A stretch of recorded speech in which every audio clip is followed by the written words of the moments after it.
You're a SaaS founder, you've built something solid, but growth still feels harder than it should. Most SaaS companies don't fail because of bad tech. They fail because they've never become a must-have to the right customer. This podcast is here to change that. I'm Ton Dobbe, and this is the Remarkable SaaS Podcast. Every week I talk to founders in the trenches, facing friction, making bold moves, and building companies that last. We dig into real choices around focus, positioning, customer pool, team alignment, the things that separate forgettable software from the ones that people can't live without. No hype, no hacks. Just honest conversations to help you build something that people would miss if it was gone. If your SaaS should be indispensable but isn't yet, this is your podcast. Let's get into it. The guest on my podcast this week is Hikari Senju, CEO of Omneky.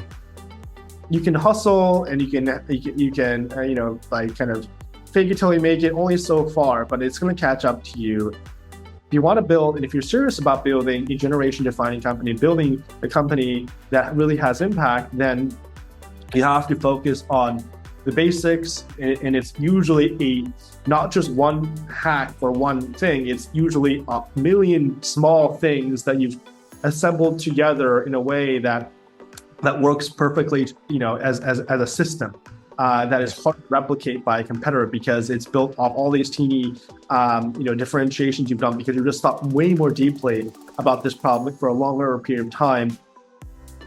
This is Hikari. We dig into how we build real customer value while competitors rushed features to market. You'll hear how his grow slow, grow real philosophy shaped his approach to building complete systems, and why focusing on what customers actually value beats chasing what impresses other founders. We explore the differences between building something that works versus building something that sounds clever.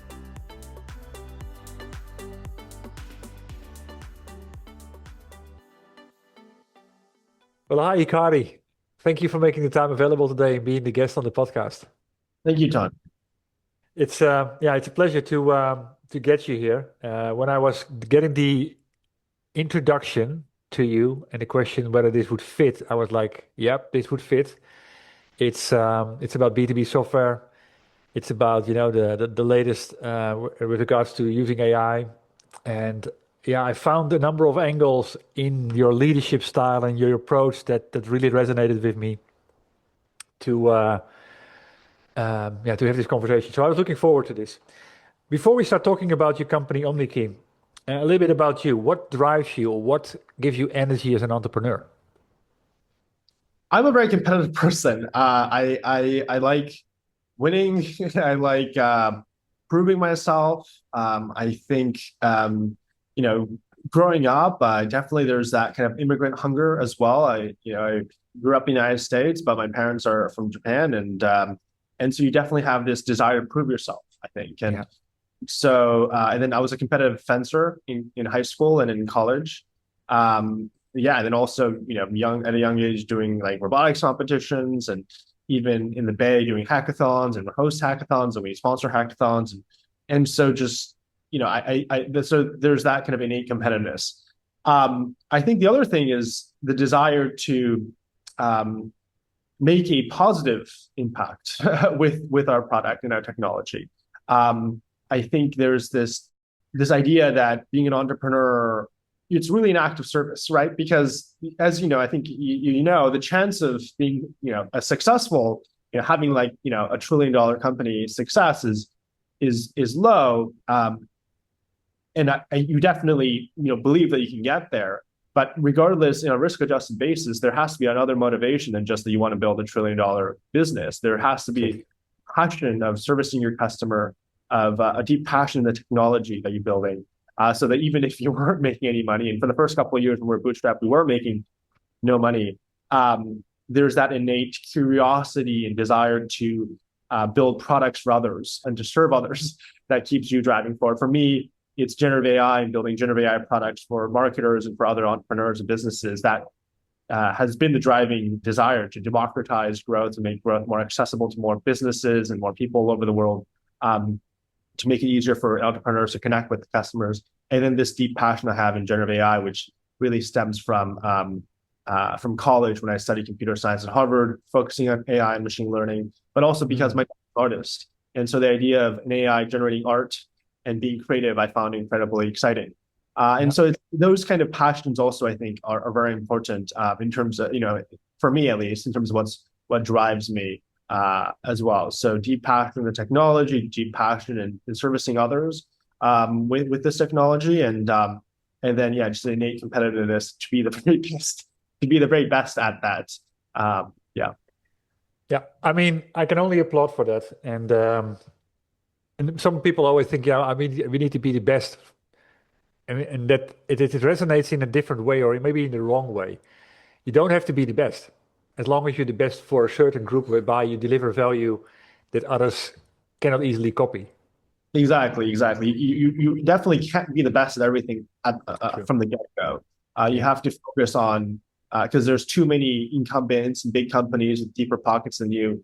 The advantage that a startup has is, focus, its energy, its speed, it's a highly mission-oriented team focusing, just delivering a much higher productivity really than at a bigger company. And so that has to be channeled in a very specific area, potentially like a weakness in the market, really, and kind of a soft opening in the market. That if you feel like you're really focused at that particular moment, you can kind of break through and create like a product that makes an impact. And so, that means though it means how you have to say no to a lot of things, and saying no is hard because I think as an entrepreneur you're always going you're trying to get yeses, right? I mean, it's really hard. As an entrepreneur, you're selling to investors, you're selling to customers, you're selling to your team, and so you're always striving for the yes. But as an entrepreneur yourself, you have to be very selective in terms of where you focus your resources. And so, and so I think focus, and the knowledge you can't please everyone, I think is one of the most important things. There's a couple of things that I want to hone in on, because like you mentioned the word focus already about 4 or 5 times now. Focus at the end is trait number 7 in my book, The Remarkable Effect. The remarkable software companies have mastered the art of focusing on the essence. Let's zoom in on that a little bit later. But I think it's first important you already highlighted what your company is doing, or in what space it is, generative AI for marketing teams and so on. But you highlighted a point like the weakness in the market. What was that weakness in the market that you saw back in 2018 that was screaming for a solution, and you decided? Yeah, and this has really been our MO since we started the company, which is data-driven creative. That the content creation process has been, for lack of a better word, just not intelligent. Like we focus, and we brand ourselves as smart creative, as intelligent creative. The idea that the creative should know more about, creative does, the marketing team does know a lot about you. They're definitely, at least maybe not the team, but the system does. There's a lot of data about the user, and there's even more data every day about the user. And so the creative should be intelligent, the content should be intelligent, personalized for that individual at that particular moment in time for that particular company, and for where the kind of the meeting is happening. And so whether that's a certain social platform or a different social platform or television or some other platform. And so the lack of intelligent creative was kind of the big impetus behind starting Omneky back in 2018. And I think then that the opportunity was in Gen AI, that historically it was really difficult to craft smart content, to craft intelligent, personalized content, just because most marketing teams are highly constrained in terms of designers. You can only create so many ads and so many pieces of marketing content, in a day. But with Gen AI, you could solve this problem of having more intelligent content. And so that was really the opportunity, was the lack of intelligent content, as well as the opportunity for providing this with this newfound technology that was Gen AI, and which had started studying in college. And so those two, the problem and the solution, kind of meeting and saying, okay, well, this is the problem I want to go after. It's a really age-old problem. I mean, marketers say that more than 50% of my marketing budget is wasted, and it's wasted on ineffective content. I mean, I think we've all experienced the issue where we're seeing the same irrelevant ad over and over and over again, it causes ad fatigue, it destroys brand value, it destroys conversion rates. Consumers who see the same ad more than 4 times decrease conversion rates by 50%. And so it's actually, you're literally burning your marketing dollars on fire by not having intelligent content. And that's what I saw when I was running marketing at the company that I acquired, my previous company, and kind of more broadly across the marketing ecosystem. And so this was therefore the problem that went inside to go about solving back in 2018. Yeah, exactly. So what do you think is the major problem behind the fact that there are so many irrelevant ads? Yeah, I mean, I think it's, first of all, attention span. Like the competition for attention is getting fiercer and fiercer and fiercer. The average attention span for a piece of video content, for example, is about 1.3 seconds. And partly this is because Gen AI and AI makes content creation even easier. And so there's going to be more content because more people can produce good content. It's never been easier to create a video or an image. And so therefore, the consumer attention span is shrinking. So therefore, to find and create content that breaks through that noise is harder. And so I think there's general advancement technology that's resulting in more competition for attention. You're competing against games and apps and all these other things. And somehow you need to have someone stop in the middle of their day and be like, let me learn more about this product. And so that's, never been harder. Yeah, and I think the other bandwidth issue has just been, again, just like not being able to create enough personalized content. Historically, I think you're competing against these really compelling UGC, user-generated content. And I think it's actually been shown now that user-generated content attracts more marketing dollars than traditional content now, or like from a media company. Yeah.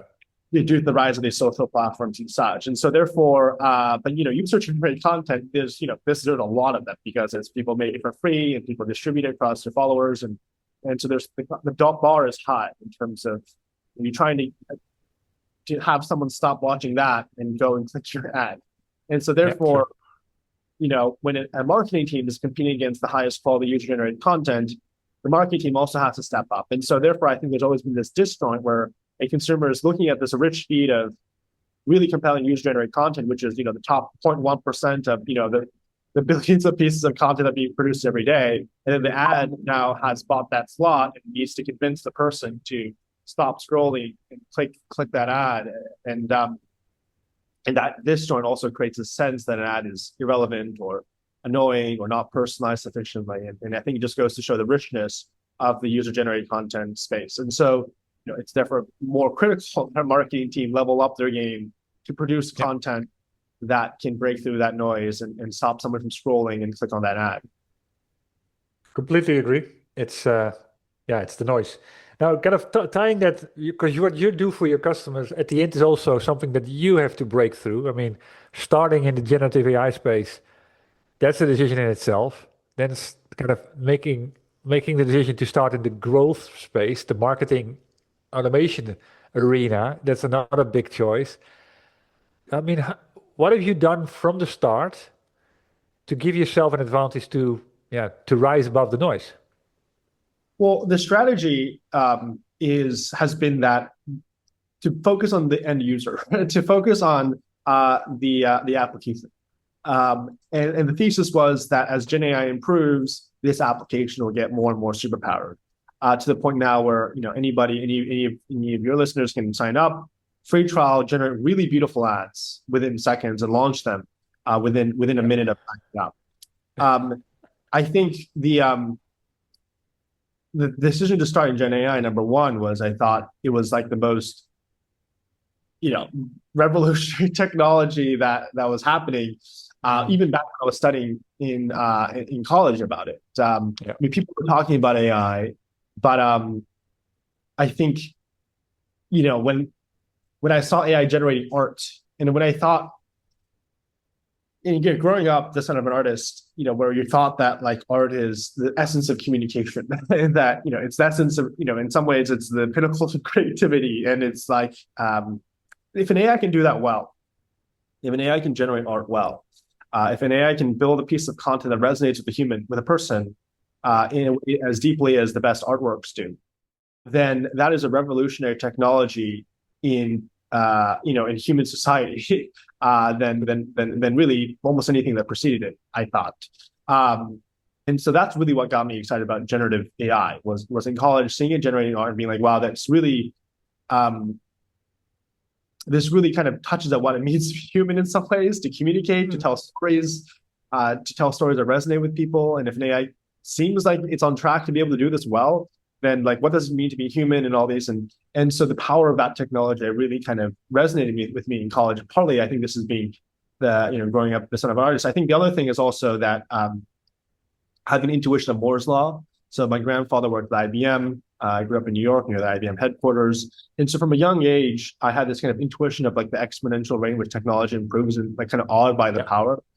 I would go, when I was a kid on summers outside of like kind of robotics competitions and all this, I would go with my grandfather and go see demos because he became a VC afterwards, and to all these different startups and these labs and seeing kind of the really kind of amazing technologies that were being in development, and then just being and then also just my grandfather. I really distinctly remember as a kid being like every 6 months the world changes, and this is a guy that grew up, at least his business career was through the PC era in like the 60s, 70s, and 80s. And then before that, the microcomputer era. And so even then he was saying, the world changes every 6 months.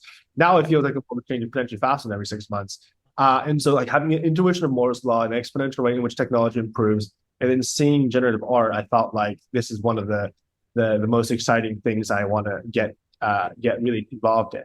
I think in terms of advertising, getting involved in advertising, I think for me it was, and I think it's very obvious now, and I think it was very obvious even then, is that like clearly if you can generate art, advertising is one of the most, in some ways, obvious areas in which this gets, this disrupts first. Advertising has historically been at the very cutting edge of innovative technology. The first websites were powered by, after it was funded by governments and it was funded by advertisers. The first banner ads were kind of what fueled the internet, the first era of the internet, and so advertising has always been kind of forward leaning in terms of technology. But also, I think advertising and art have always been operating at an intersection. So you have Andy Warhol and the Campbell soup ads, and with the silk screens, and was that an ad? Was that a piece of artwork? What does it mean to be in a symbol? What does it mean to be a commercial symbol? What does it mean? What does being commercial even mean, right? In terms of, and that was kind of the whole conversation around Andy Warhol. And so ads and arts had always been kind of inspiring and had this kind of duality to it where they're feeding you off each other. And so also, therefore, like if you can generate art, advertising immediately gets impacted. That's kind of intuiting that as well. And also my dad was making money on the side, making ads as well. And so I think just me seeing the kind of financial applications there kind of was what drew me to ads. And then I think the other big thing was just running ads. Like I was running marketing growth at the company that acquired my previous company, running ads, running Google ads, creating the ads, optimizing those campaigns, and seeing the impact that a good creative has, seeing the data that you have for each creative, and then seeing an opportunity to create more intelligent content. That was probably some of the forces that got me to start in those two areas. Exactly. Yeah. So one of the things that I read about you is your, how do you say that, philosophy around democratizing technology. That AI is a great equalizer, enabling businesses of all sizes to compete at a level playing field, with other big companies. And I think that's completely true. That said, it's still an area that's extremely busy and extremely noisy. One of the things, and we talked about it a little bit before we started, one of the traits in my book is about aim to be different, not just better. The other one is acknowledge you cannot please everyone. Let's first zoom into the first one, acknowledge you cannot please everybody. With your technology, technically you could say it can be used by everybody creating an ad. But are there in your go-to-market, have you made choices to go for particular areas of the market, particular verticals, particular use cases where your technology just provides a way bigger value? Yeah. So first, I definitely believe that technology is democratized. I think the arc of technological innovation is democratized. It's about empowering more people with powers that, only the people with the most resources had. And so there is that organ, and it's deep passion of empowering more people with technology. But it is also just a force on and of itself.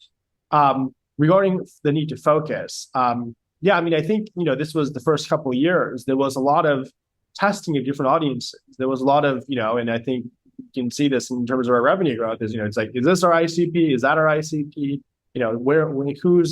Who's our customer? And I think the strand that we're seeing, and really especially this past month, we grew new signups 4x. Revenues growing, commensurately. And again, it's going to grow at a similar magnitude again this month, and that's correct. What we're seeing is, we're here to hopefully aligns with this mission of democratizing growth. Our ICPs are other startups and challenger brands. It is the companies that are under-resourced, are lean teams, and are looking to quickly scale their ads to connect with their customers. And so if you are a challenger brand, you're a challenger e-commerce company, you're a fintech company, you're a crypto company, you're a SaaS company, those are the customers that have historically fueled their revenue and continue to fuel their revenue. And now with this self-serve tool, which starts at just $99 a month with a free trial, companies in those industries at even an earlier stage can start using our tool and finding value and scaling their ads. And so focusing on, and also in some ways that is the customer base that I understand best, being in Silicon Valley, being a serial entrepreneur. I understand the challenges of being a founder and, with constrained resources and trying to connect and, break through in terms of marketing and brand recognition in an increasingly competitive world in terms of attention. And so that is our ICP. I saw your post on LinkedIn that this is what I call the hockey stick of Omneky. Yeah, exactly. Well, and that hockey stick actually has, that was only, at the middle of the month. And so actually it was like, several order of magnitudes much higher than the month. And then now obviously we're seeing the other, charts hockey stick in a similar way, including revenue and, net revenue expansion and, like conversion rates, resell rates. And so that's just really exciting. Good to hear. Good to see. The funny thing was, I studied the slide, or studied the hockey stick. It was sort of a flat, of course, compared to the hockey stick, line from 2019 all the way to 2025. That is 6 years down the road, and then suddenly it's May and it does this. What was the thing that you believe made the hockey stick happen? Yeah, I think, it's like, people talk about overnight successes, but overnight successes are many years in the making. Exactly. And I think most companies, most technologies take a long time to incubate and scale. And so, for example, even like a product like the cloud, right? I was just listening to an interview recently with Steve Ballmer from Microsoft, and he was saying that he was working on the cloud since 2005. It didn't really take off until the 2010s. And so that's 6, 7, 8 years just in the wilderness, building this infrastructure so that now it's their primary growth engine. And so, and it's $1 trillion opportunity, or already product. And so, the reality is like that hockey stick is just, I think, par for the course of an entrepreneur and building a product. Now, not many companies survive that hockey stick wilderness era, and I think this is where being capital efficient and being intelligent with the allocation of resources, being lucky with having supportive investors through this journey, being lucky with the team you have that is, believes in the mission and believes in what you're building, and working on these iterations day after day, and working at high intensity for a long period of time, because it's not easy to keep, working at high intensity for many years like that. And for us, I think it's really, going back to this strategy that I laid out from day one, which is we're going to build the application, and as the technology advances, we're going to swap out components of the technology to the latest and greatest generative models. And I think what happened earlier this year is that we had truly a step change in terms of the ability of AI to generate content. I think, until earlier this year, you could kind of tell the difference between what was an AI-generated content and human-generated content. AI wasn't very good at generating words, for example, on images. AI wasn't very good at generate things like fingers and people.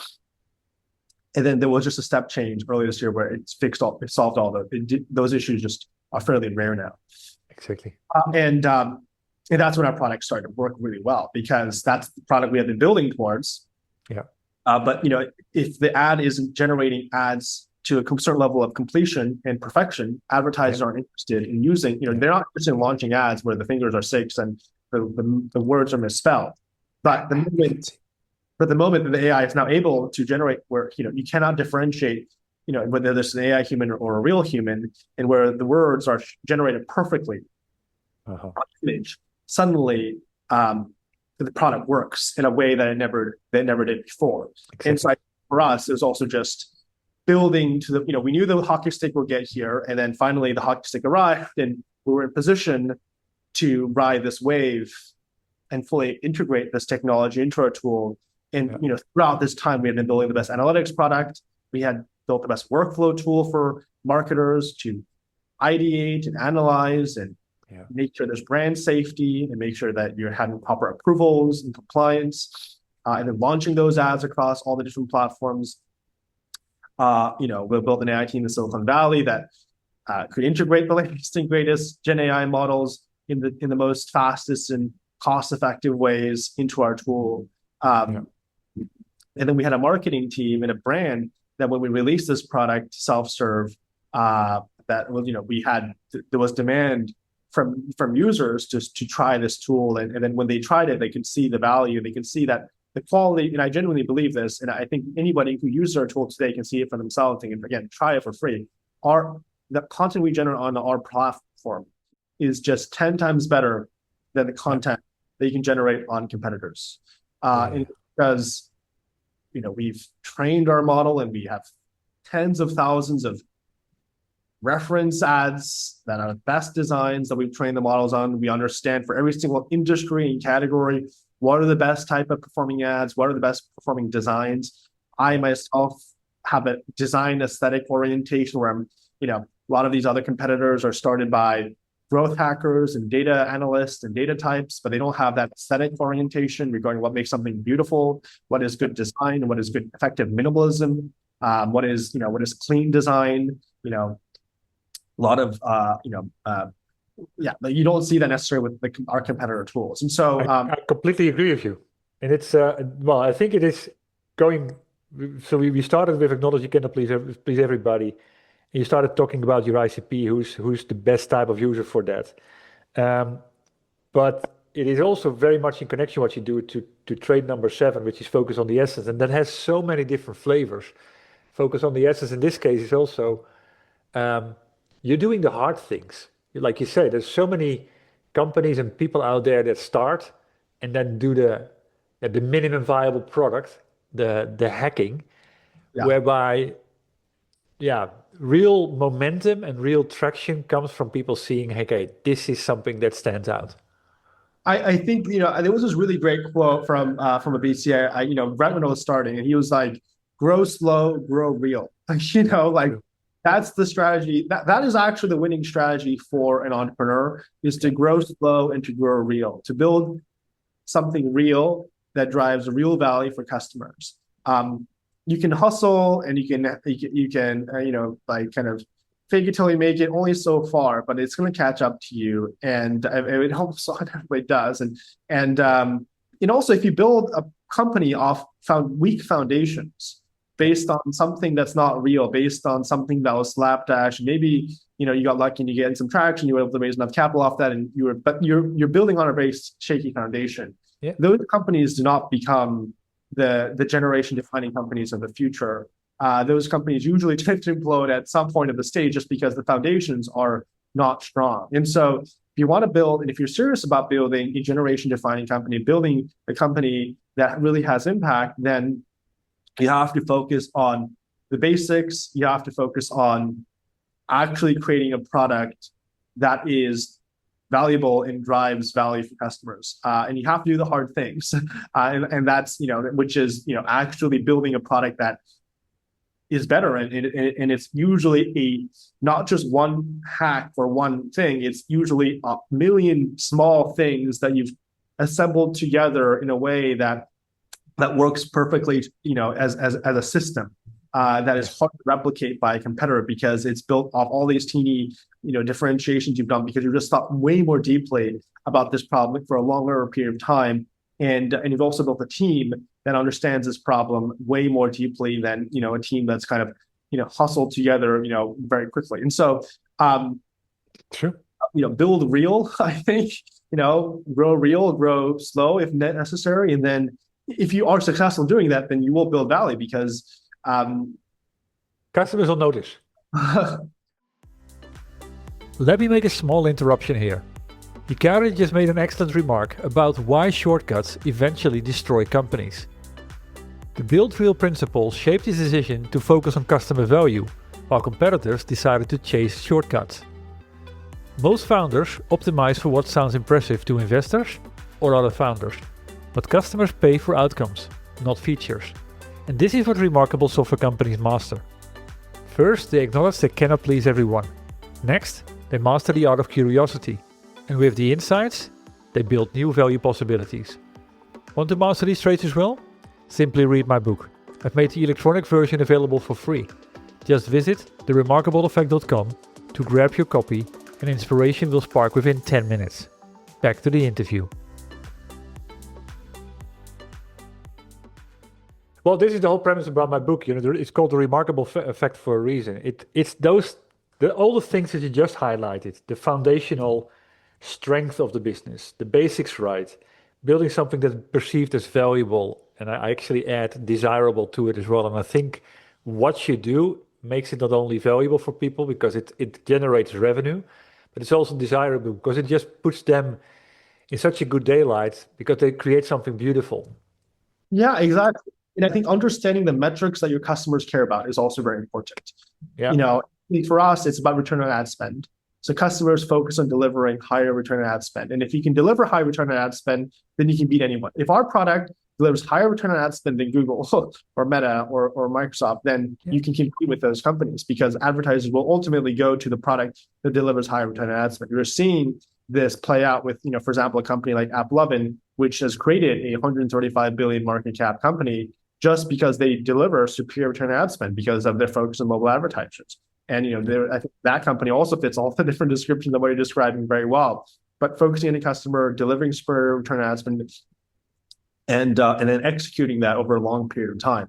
But in different industries, maybe a different metric. Maybe it's comfort, maybe it's speed, maybe it's price. But yeah, like for us, it's been everything we've built in design is around does our analytics actually deliver a superior return on ad spend for our customers?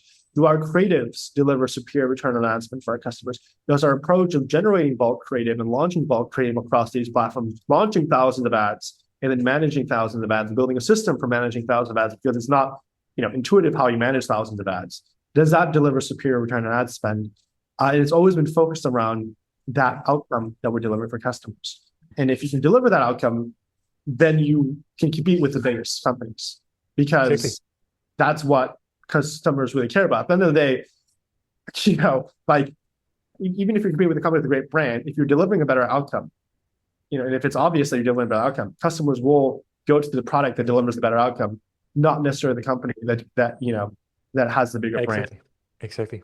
Well said. And that is completely true. That is about focusing on the essence. It is about creating fans, not just customers. It's about, you said, building a better product, and you also mentioned like 10x better, but how you've gone about it has created something whereby you solve the problem that they have, which is return on ad spend. You solve it in a different way than others can. So even if others improve little things, they couldn't get to that leap that you're creating because it's a system. It's a million different things that work together perfectly in combination, but it's also a system that is in some ways anti-fragile because it's been built to ride this Gen AI wave. And so, our focus, like Gen AI doesn't care about return on ad spend. Gen AI doesn't really care about advertisers or advertising, but we do. And so we built this machine, which is our company, which is focused on translating latest and greatest Gen AI into the best application for delivering superior return on ad spend for advertisers. And that, I think, is a differentiation and a competitive differentiation for us versus some of these companies that are just getting started off or some of our competitors. You're solving a real problem. It's not like I can also create a cool looking picture. Well, fine, fun, but that's not the whole thing. Yeah, I mean, people think an ad is just an image, and maybe that may be true to the extent in which that like the experience most people have an ad is that of an image. That an ad is actually a system for targeting, delivering, and buying in an ROI positive way, and also generating that ad to deliver a business outcome for a customer. That's what an ad is. It's not just the ad is the creative is just the pinnacle on the top of the larger iceberg of the larger infrastructure that's required to deliver that ad in an effective way to you at that right moment in time to convince you to click on it. And you have to build that whole system. Just because you generate an image does not mean you're generating an ad. Just because you're generating some image that looks like an ad does not mean you're generating an ad. An ad is, there's a whole infrastructure under the water that you don't really see that also constitutes that ad. Exactly. Fascinating. Well, I mean, I've seen that the energy in this conversation has gone up and up and up. Looking at the time, one more question. What from your entrepreneurial journey, and you've worked with early ventures, also with Quick Help, for example. I saw Omneky in 2018. What would be a do and what would be a don't that you'd like to share with other aspiring tech entrepreneurs? Yeah, I mean, I think it's never been a better time to be an entrepreneur because there are so many tools available to be an entrepreneur. And I think probably the future will have more entrepreneurs as more and more the kind of repetitive tasks become automated. So I think the alpha that humans have is ultimately taking risks, being creative, and creating unique value for other humans. But yeah, I think it really does go back to this kind of MO, which is grow real. And if grow slow if necessary, I think, solve real problems with a real product that is actually superior, in a number of differentiated ways, because the way, you've just built the product better because of some novel insight, and usually not just one novel insight, but, the a stacking of novel insights that they, kind of give you a unique advantage. Yeah, exactly. And so I think, it's a lot of what, you've laid out in your book as well, right? I mean, focus on the customer, focus on the metric that customer cares about, focus on, delivering consistently that value to that customer. That focus is also going to be your differentiation. But if there are other competitors in the space, then find, well, what is it additionally that you bring that makes your product more novel? And then, people will recognize the unique value of creating and what you're trying to do, and they'll become fans, and they'll support you on your journey. And so you also therefore have to tell a story, communicate a story well to get those supporters as you go and try and achieve this mission, which is usually something larger than just making money. It has to be like democratizing growth. It's for us, our mission. But whatever it is your mission is, it is also important to have a mission that is bigger than yourself, and then you'll and then also stay true to it, because people can tell when it's not real. Exactly. Yeah. Well said. Yeah, the mission bigger than yourself, because it's about a change in the market. Well, where can people go to find out more about Omneky or to say hi to you? Well, you can email me at hi@omneky.com. It used to be the support email, that just became my main email.